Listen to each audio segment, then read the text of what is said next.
Bonsoir les amis, bienvenue sur la chaîne Power Trade, la chaîne des investissements. Regardons juste pour information le graphique de Crédit Suisse. Comme vous le savez, Crédit Suisse va très mal, mais on voit sur ce graphique que ça fait très longtemps qu'elle va très mal. Depuis 2008, elle va, je dirais même, très mal. Elle ne fait que baisser, bien sûr, nous avons des remontées. Imaginez qu'en 2008, on était sur les, même bien avant, sur les années 2000, 2008, mais même en 1999, on a été à 97 francs suisses. Le prix de l'action était à 97 et quelques. Et au final, aujourd'hui, on est à 2 euros, les enfants. Vous imaginez, pourtant, ça paraissait solide. Crédit Suisse, non? Qui aurait pensé que Crédit Suisse se serait écroulé comme ça? Et puis, c'est pas tout, c'est que Crédit Suisse, là, actuellement, au vu de son bilan, au vu de à peu près ce qu'on sait, on sait très bien que Crédit Suisse, ça ne vaut plus rien du tout, ça vaut rien du tout. Elle est maintenue sous respiration artificielle, tout simplement parce que si elle coulait, elle embringuerait toutes les banques du monde, en fait. C'est tout simplement l'économie mondiale qui rentrerait en récession. Donc, il me paraît impossible que les gouvernements ne viennent pas au secours de Crédit Suisse. Alors, regardons un petit peu maintenant le CAC 40 qui a procédé à une vive remontée aujourd'hui. Ceci dit, quand on regarde la moyenne 2 jours, 12 jours, elle est toujours croisée à la vente et donc le marché parisien est très vendeur pour l'instant. Nos algorithmes eux aussi sont à la vente, on va voir ça, et donc c'est pas parce qu'on a une remontée du CAC 40 que les choses vont forcément aller mieux demain. Et d'ailleurs, nous allons retirer la moyenne 2 jours, 12 jours pour mettre le Bollinger. Et vous voyez que tout simplement, la bougie du jour a réintégré la bande Bollinger. Donc c'est tout simplement une hausse technique comme on ne l'avait pas vu hier, mais tout simplement, donc on a des journée où on alterne avec une forte baisse du CAC 40 avec une bande Bollinger qui est défoncée, et le lendemain on réintègre cette bande Bollinger, et puis le surlendemain on redéfonce cette bande Bollinger, et puis le lendemain on réintègre la bande Bollinger. Donc tout ça doit nous inciter à la plus grande prudence. Nos algorithmes sur le CAC 40 d'après Metastock repasseraient donc acheteur demain à 7112 points. Le DAX, quant à lui, il repasserait acheteur sur 15 135 points. Le S&P 500 aujourd'hui est passé à acheteur à 16, comme je vous avais donné les points hier, et donc il repassera demain vendeur si 3839 points étaient touchés. Alors concernant le Brent, la moyenne 2 jours 12 jours est toujours vendeuse malgré la vive remontée aujourd'hui du Brent. Donc nous resterons vendeurs sur le Brent pour l'instant, et je pense que demain on est encore très loin d'avoir un signal d'achat, car il y a vraiment un écart assez important entre la moyenne 2 et la moyenne 12. Et à présent, faisons un petit tour du compteur à pépette qui nous fait gagner 302 points sur le trade en cours. On repère bien sûr du terrain puisque nous sommes vendeurs et que le marché a monté aujourd'hui. Par contre, nous gagnons 1980 points depuis le 3 juin 2022 avec 28 trades gagnants pour 27 trades perdants. Même chose pour le DAX, on repère un petit peu de terrain sur cet indice.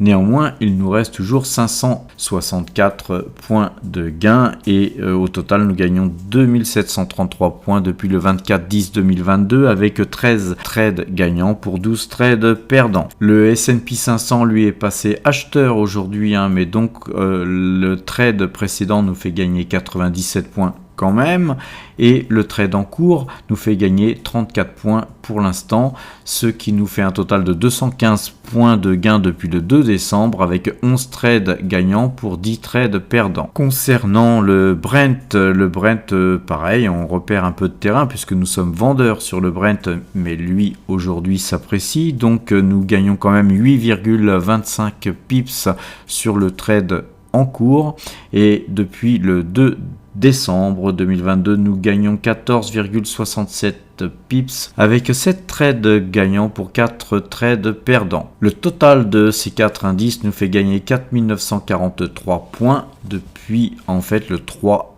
juin 2022. Alors le graphique du suivi de notre position nous fait reperdre lui aussi un peu de terrain puisque nous sommes fondamentalement vendeurs sur les marchés en ce moment, sauf sur le SP 500 qui lui est repassé acheteur, mais c'est assez timide, hein. On ne peut pas non plus parler d'un retournement de tendance de marché. Globalement, notre performance est très bonne puisque depuis le 1er juin, nous gagnons 4943 points. Et concernant les marchés actions, nous n'avons rien fait aujourd'hui.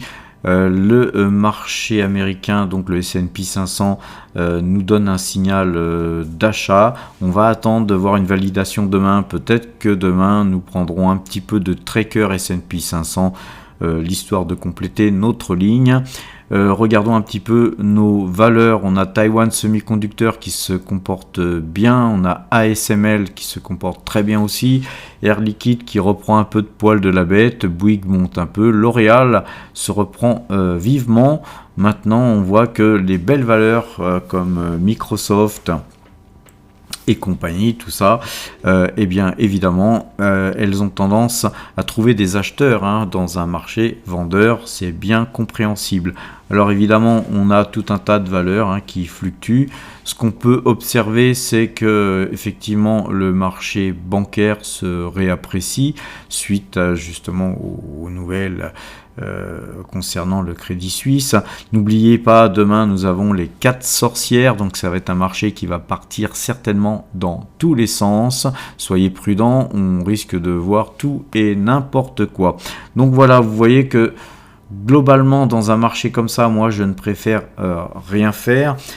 J'ai beaucoup de questions, des gens qui me posent des questions sur le fait de pourquoi j'ai vendu mes Tesla. D'abord, j'ai pas vendu toutes mes actions Tesla, j'ai allégé parce que dans un marché comme celui que l'on vit actuellement, il faut absolument sortir de la performance et puis disposer de quelques liquidités au cas où les marchés iraient plus bas, tout simplement. Donc c'est une question de sécurité, même si quand bien même Tesla continuait de monter et qu'elle montait, ben on la rachètera au moment opportun. De toute façon, elle est vraiment pas chère et le pari qu'on essaye de faire, c'est peut-être que nous pourrons la racheter moins cher. Voilà, on a aussi des publications qui devraient arriver le 23, ça arrive très rapidement sur SO, donc on attend des bons chiffres, on verra si je me trompe. Donc on reste en position sur SO, on avait acheté un petit peu de Total Energy hier, donc pour l'instant ça ne fait rien, on fait du surplace sur Total. Mais globalement, ce qu'il faut avoir en tête, c'est qu'il ne faut pas paniquer. Il faut absolument, dans un marché comme ça, il ne s'agit pas de tout vendre et puis de partir et puis dire ouais, la bourse, voilà, c'est dangereux, etc. Non, il faut bien gérer ses positions. On ne traite pas les actions comme les marchés futurs qu'on a vu tout à l'heure, où on a des algorithmes qui nous permettent de rentrer, de sortir, d'acheter et de vendre très très rapidement, en un clic, on peut sortir ses positions. Quand on est sur les marchés actions, c'est beaucoup plus lourd à gérer, et puis surtout on fait du long terme et du même très long terme.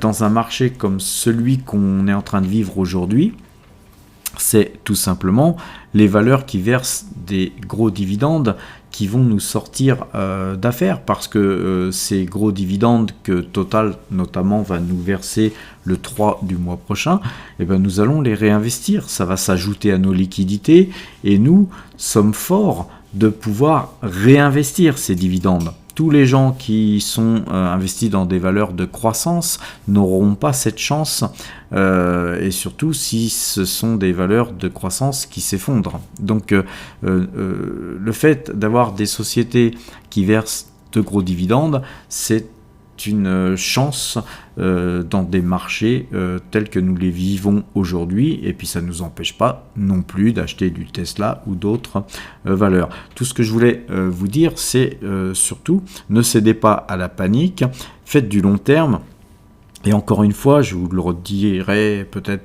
jamais assez, n'investissez pas l'argent que vous pouvez avoir besoin demain.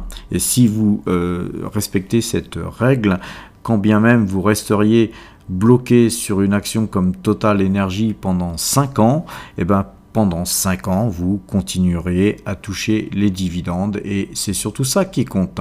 Le reste, après, le reste, c'est de la littérature, hein, tout simplement. Imaginez que quand vous investissez dans l'immobilier, quand les prix de l'immobilier chutent, eh bien, vous continuez à percevoir votre loyer. Si vous avez pris un crédit à taux fixe, eh bien, vous n'êtes pas dans la tourmente, hein. Vous continuez à payer vos charges, vous continuez à encaisser le reste, un petit peu comme à l'image d'un dividende. Et bien, quand on fait de la bourse, il faut aussi avoir cette perspective d'investir comme si on investissait aussi dans l'immobilier. Les prix varient, et quand c'est très intéressant, eh ben on achète, et quand c'est fort cher et puis qu'on a acheté beaucoup plus bas, ben on en profite pour tirer de la performance, et on en profite pour investir sur des valeurs qui sont à ce moment-là des valeurs bon marché. Et en ce moment, c'est pas ça qui manque.